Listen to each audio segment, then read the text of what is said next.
School education ডিপার্টমেন্টের পক্ষ থেকে মর্নিং স্কুল সংক্রান্ত যে অর্ডারটা দেওয়া হয়েছিল তার সময়সীমা 30শে জুন শেষ হচ্ছে।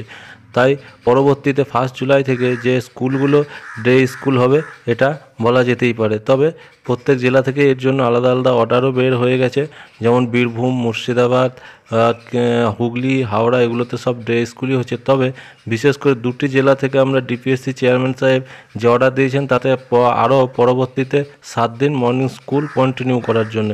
এটা হচ্ছে সেই অর্ডার যেখানে পরিষ্কার বলা হচ্ছে, বিষয় হচ্ছে প্রাথমিক ও নিম্ন বুনিয়াদী বিদ্যালয়গুলির 2024 শিক্ষাবর্ষে প্রাতঃকালীন অধিবেশনের সময়কাল সম্পর্কিত নির্দেশিকা। অত্যধিক গরমের কথা বিবেচনা করে পূর্ব বর্ধমান জেলার প্রাথমিক ও নিম্ন বুনিয়াদী শিক্ষার সঙ্গে যুক্ত সমস্ত অপর বিদ্যালয় পরিদর্শককে জানানো যাচ্ছে, পূর্ব বর্ধমান জেলার প্রাথমিক ও নিম্ন বুনিয়াদী বিদ্যালয়গুলো প্রাতঃকালীন অধিবেশন 29শে জুন 2024 পর্যন্ত ছিল, তা আরও 6ই জুলাই 2024 পর্যন্ত বাড়ানো হলো।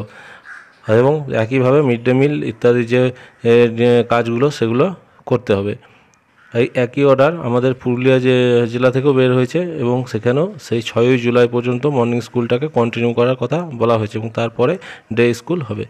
আর হাই স্কুলগুলোর ক্ষেত্রে তো বলার অপেক্ষা রাখে না, যেহেতু ওই অর্ডারটার যেটা স্কুল এডুকেশন ডিপার্টমেন্ট থেকে দেওয়া হয়েছিল তার ভ্যালিডিটি 30শে জুন শেষ হয়ে গেছে। তাই বাকি হাই স্কুলগুলো অটোমেটিক পরবর্তীতে 1 জুলাই থেকে মর্নিং স্কুল হবে। কিন্তু বিভিন্ন জেলার ডিপিএসসি থেকে আলাদা আলাদা অর্ডার জারি করা হয়েছে, সেই অর্ডারগুলো আপনারা দেখে থাকবেন। এবং প্রত্যেকটি জেলাতেই মর্নিং স্কুল ক্লোজড করে এবার ডে স্কুল শুরু হচ্ছে 1 জুলাই থেকে।